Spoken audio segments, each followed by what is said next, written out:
Залым түлкі. Бір күні арыстан ұйқыдан жаңа оянып, есінеп отырса, салып ұрып түлкі келеді. Сәлеметсіз бе, Арыстан аға? Әдейі іздеп келдім дейді. Жайма деп сұрайды арыстан. Арыстан аға, сонау қарлы таудың ар жағында балбырап тұрған бау бар. Бұдан шыға берісте көкорай шалғын сай бар. Сол сайдың бойында маңғырып жайылып жүрген сансыз көп қой бар. Қасыңызға біраз нөкер ертіп алып барсаңыз, шіркін-ай, шылқа майға бір кенелер едік-ау. Мынауың ақыл екен дейді қарны ашып отырған арыстан. Сол қойларға тезірек жетейік, қасымызға кімдерді алсақ екен? Жүректіден жол барысты, білектіден аюды, қарулыдан қасқырды алайық дейді түлкі. Өңкей батырдың ортасында бір қорқақта керек болар, қоянды дала кетейік. Арыстан түлкінің тілін алады. Сөйтіп арыстан, жолбарыс, аю, қасқыр, түлкі, қоян жолдас болып сапарға шығыпты. Кешке қарай орманның ашықтау бір алаңқайына жетіп, түнемекші болады. Арыстан қанталаған көзімен серіктерін бір шолатта, қарнымыз ашты ғой, не жейміз деп ақырады. Сонда түлкі арыстанның алдына келіп, қол қусырып тұрып былай дейді. Арыстан біздің ағамыз, ағамызға кім дейсің? Аю біздің жолым би, жолым биге кім дейсің? Қасқыр біздің қабан би, қабан биге кім дейсің? Түлкі біздің түмен би, түмен биге кім дейсің? Қоян біздің қойымыз, қойымызды сойыңыз. Қарындар ашып отырған аңдар қоянды тарпа бас салады. Ол күні қоянды бөліп жеп, бармен базар десіп жатады да, ертеңіне тағы да жол жүреді. Күнімен демалмастан жүріп, кешке қарай қонаға бір сайдың басына келіп тоқтайды.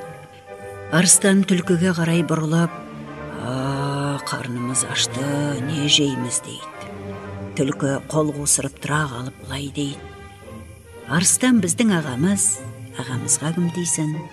Жолбарыс біздің жолым би, жолым биге кім дейсің? Қасқыр біздің қабан би, қабан биге кім дейсің?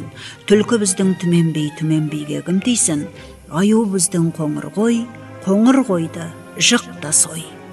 Түлкінің сөзін естісімен жолбарыс аюды алып ұрып жәукемдей бастады. Төртеуі аюдың етіне тойып алып, ұйықтайды да ертеңіне тағы да жолға шығады. Төртеуі қасқарая бір өзеннің жағасына келіп тоқтайды. Арыстан тағы да үйреншікті әніне басып,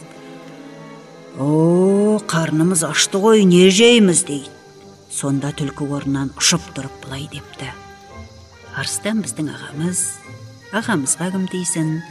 Жолбарыс біздің жолым би, жолым биге кім дейсің? Түлкі біздің түмен би, түмен биге кім дейсің? Қасқыр біздің қасымыз, бүгін жейтін асымыз дейді. Түлкі сөзін аяқтасымен ақ жолбарыс қасқырды жарып салады. Таңертең тағы да жолға шығады. Күнімен жүріп отырып, кешке қарай бір таудың етегіне жетеді. Сол арада түнемекші болады. Үшеуі үш жерде шоқиып отырады. Сол кезде дәндеген арыстан тағы да түлкіге қарап, қарнымыз ашты ғой, не жейміз дейді. Түлкі арыстанның ар жағына шығып, қол қусырып тұрып былай дейді. Арыстан біздің ағамыз, ағамызға кім дейсің? Түлкі біздің түмен би, түмен биге кім дейсің? Жолбарыс бізге жол азық, бүгінгі таңға мол азық. Осы сәтте арыстан ағаң жолбарысты бас салады. Жолбарыс тыпырлауын қойған кезде түлкі де келіп, терісін сыпырысуға кіріседі. Екеуі жолбарысты жеп болып ұйықтайды. Таңертең екі дос арып ашып, таудың басына өрмелеп шығады. Арыстан солықтап шаршап тұрса, түлкі бір биік шыңның басына келіп, Арыстан аға, тезірек бері келіңіз деп шақырады. Не боп қалды? Төменде қаптаған қой жайылып жүр. Ентігіп арыстан жетеді. Қане? Түлкі алақанын шапалақтап, жап жақын тұр, әнекей, секірейік, кәнекей, ауып дегенде, арыстан шыңнан секіріп кетеді де, тастан тасқа соғылып, қызыл жоса қан болып мертігеді. Мұны көрген түлкі, Арыстан аға, дос едік қой, өлімтігіңді қарға құзғынға жем қылмайын деп, арыстанның терісін сыпыра бастайды.